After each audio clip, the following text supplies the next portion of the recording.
Hey, Ben Silverio here for ScienceFiction.com. We're here at New York Comic Con with Kieron Gillen. How are you, sir? I'm very well, thank you. Cool. So first question, how do you feel about Karen Gillan taking your look? She's taking many things from me. She's taking my dignity, she's taking my respect, she's taking my ability to turn on the internet without somebody saying, do you know that Kieron Gillen and Karen Gillan have a similar name? Yeah. One of my last jobs as a journalist was actually interviewing her when Doctor Who was just about to come out. It was like a few months beforehand, so she was just being announced as the new character. And I was went for this interview and etc. And I just desperately want to ask her, how does it feel to have ruined my life? But I've never asked her. She seems very sweet. She is very nice. Well, as one of the most accessible comic book writers out there right now, how important is it to keep in contact with your fans? I don't know. I just think give them lots of assassination opportunities. Just be open, and if they want to take a shot, that's fine. No, I don't know. For me, it's quite important. At least so far, I felt it's quite important to have we kind of come from this punk rock kind of background, the small press background, the idea of a low stage. So we quite like that, the idea of we're all fundamentally humans, we're in this together, and we'll try to be as honest as we can with each other. So that is important to me on a kind of ethical level. Ethic's probably the wrong word, I kind of like that. I don't like when essentially the concept of creator gets in the way of genuine human engagement. This sounds very boring and serious. But yeah, that's kind of how I feel about it. It's quite important to me personally. I'm not sure how important it is actually in terms of my career. I'm really 100% not sure about that. In fact, I somehow occasionally think it gets in the way. But it's important for me, at least for now. So, talking about your work a little bit, you're on some very popular Marvel comics right now. Let's start with Iron Man. So, how close have you been working with the Guardians of the Galaxy team since your Tony Stark is in space right now, wandering around with them? Well, this is very important. When we actually decided that Tony would be a member of the Guardians, we wanted to. This is important. Tony goes into space. I wanted it to be in parallel to it. On the other hand, we're also very aware that this is Iron Man. This is not just a spin-off book of Guardians of the Galaxy. We wanted to have a very, strong and compelling story by ourselves that actually fits into the larger Guardian structure, or not even larger, the parallel Guardian structure. But if you're just reading Iron Man, there is still a fundamental story there. And that was, I think that was good for the reader. I think it's also good for me as the writer, because in other words, that's how we kind of end up with doing Secret Origin. So we're doing a story that big. Meant that this, despite being in parallel with the Guardians, this is very clearly an Iron Man story. So that's the way that we approached it.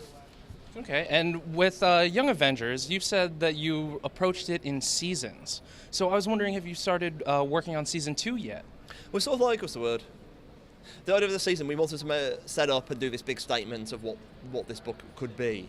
And we're not really in the position to want to talk about the second season, or even the concept of a second season. So it's like we're very much like thinking about the after party and this kind of like.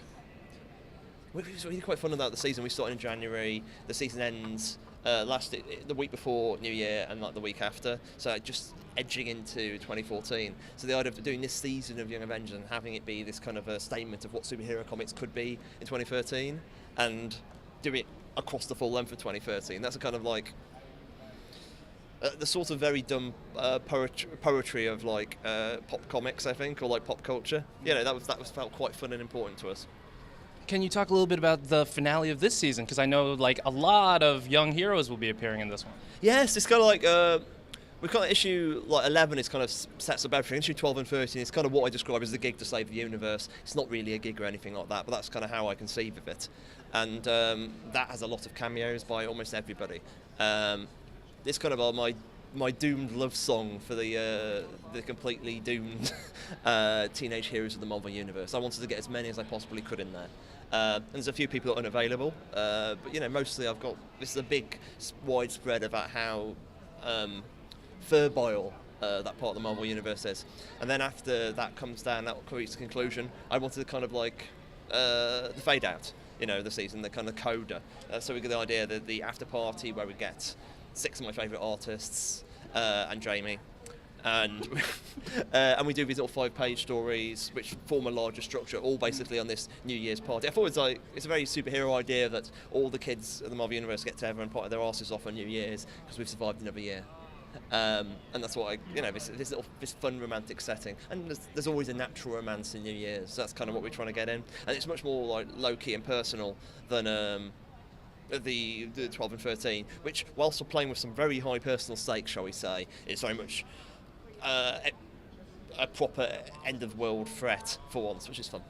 So one thing that I've been wondering since reading Young Avengers, I know you were going for like the iconography of Captain America by bringing in Miss America, Yes. and I was wondering what made you choose Miss America over characters like, say, Nomad? That's an interesting concept.